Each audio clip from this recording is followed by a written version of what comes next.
The rough-faced girl.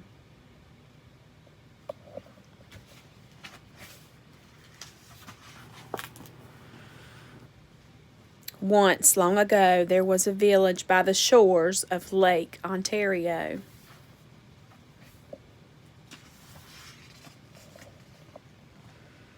Off from the other wigwams of this village stood one great huge wigwam. Painted on its sides were pictures of the sun, moon, stars, plants, trees, and animals. And inside this wigwam there was said to live a very great, rich, powerful, and supposedly handsome, invisible being.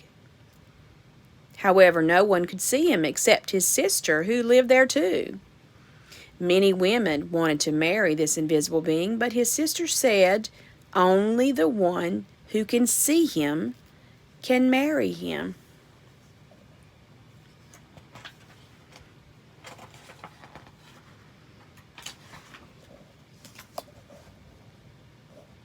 Now, in this village, there lived a poor man who had 3 daughters. The 2 older daughters were cruel and hard-hearted, and they made their youngest sister sit by the fire and feed the flames. When the burning branches popped, the sparks fell on her. In time, her hands became burnt and scarred. Her arms, too, became rough and scarred. Even her face was marked by fire. And her beautiful long black hair hung ragged and charred. And those 2 older sisters laughed at her, saying, "Ha! You're ugly, you rough-faced girl." And they made her life very lonely and miserable indeed.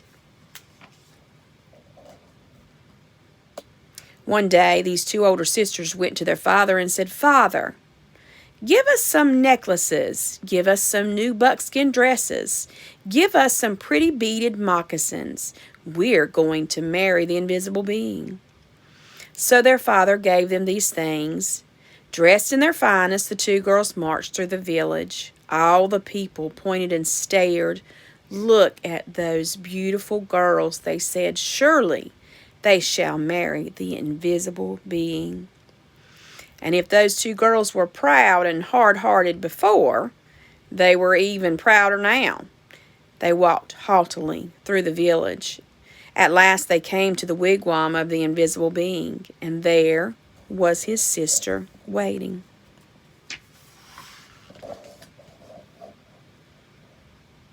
"Why have you come?" she asked. "We want to marry the invisible being," they answered. "That's why you're here?" "If you want to marry my brother," she replied, "you have to have seen him.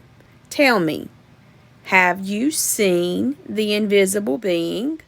"Of course we've seen him," they insisted. "Can't you see how pretty we are? Can't you see the beautiful clothes we wear? Oh, yes, anyone can tell that we've truly seen the invisible being." "All right," she said. "If you think you've seen him, then tell me, what's his bow made of?" And suddenly her voice was swift as lightning and strong as thunder. "His bow?" they stammered in surprise. "His, bow? We know." But turning desperately to one another, they whispered, "What shall we say?" "Let's say it's the oak tree." So they said, "It's the great oak tree." "No," said the sister of the invisible being. "No." Oh, she saw at once how they lied. "Tell me," she continued, "if you think you've seen my brother, the invisible being, then what's the runner of his sled made of?" We know," cried those 2 sisters, but whispering feverishly again, they wondered, "What shall we say? What shall we say?" "Let's say it's the green willow branch." "No," said the sister when she heard. "No, you have not seen my brother. Now go home." "Just test us fairly," they exclaimed. "We've seen him. Just don't ask us all these silly questions." "All right," said the sister of the invisible being. "Come with me." And she took them back to the great wigwam and sat them in the seats furthest from the entrance, the guest seat. Soon they heard footsteps coming along the path. Then something stepped inside. Though they heard breathing, the two sisters still couldn't see a thing. Suddenly, a great bow and a beaded quiver of arrows appeared in the air and were set down. But though those two girls sat there, their eyes wide, all through the night, they never saw a thing more. And in the morning, they had to go home, ashamed.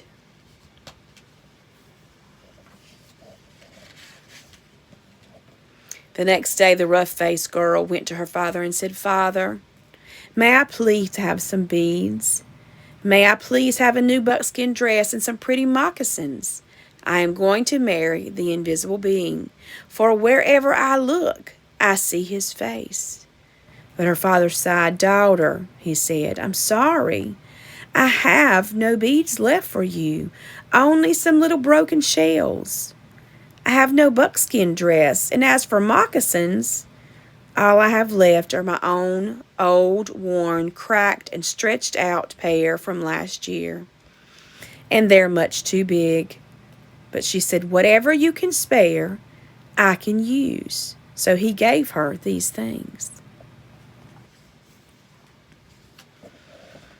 Then she found dried reeds, and taking the little broken shells, she strung a necklace. She stripped birch bark from the dead trees and made a cap, a dress, and leggings. Then with a sharp piece of bone, she carved in the bark pictures of the sun, moon, stars, plants, trees, and animals. She went down to the lake shore and soaked the moccasins in the water until they grew soft. Then she molded them to her feet, but they were still too big, and they flapped like ducks' feet as she walked.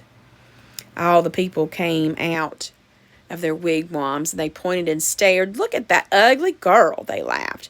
"Look at her strange clothes. Hey, go home, you ugly girl. You'll never marry the invisible being."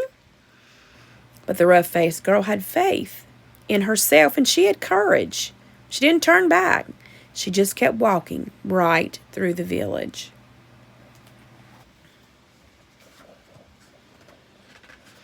As she walked on, she saw the great beauty of the earth and skies spreading before her. And truly, she alone of all in that village saw in these things the sweet yet awesome face of the invisible being.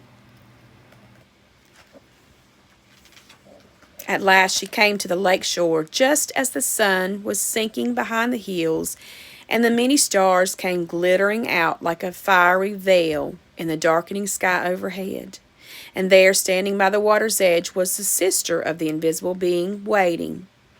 Now, the sister of the invisible being was a wise woman.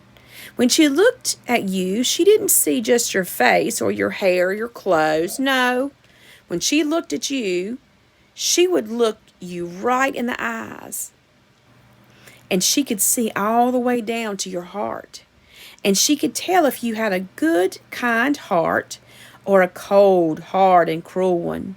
And when she looked at the rough-faced girl, she saw at once that though her skin was scarred, her hair burnt, her clothes strange, she had a beautiful, kind heart. And so she welcomed her dearly, saying, "Ah, my sister, why have you come?" And the rough-faced girl replied, "I have come to marry the invisible being."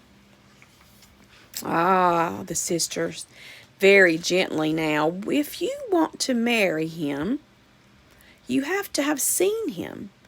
Tell me, have you seen my brother, the invisible being? And the rough-faced girl said, "Yes."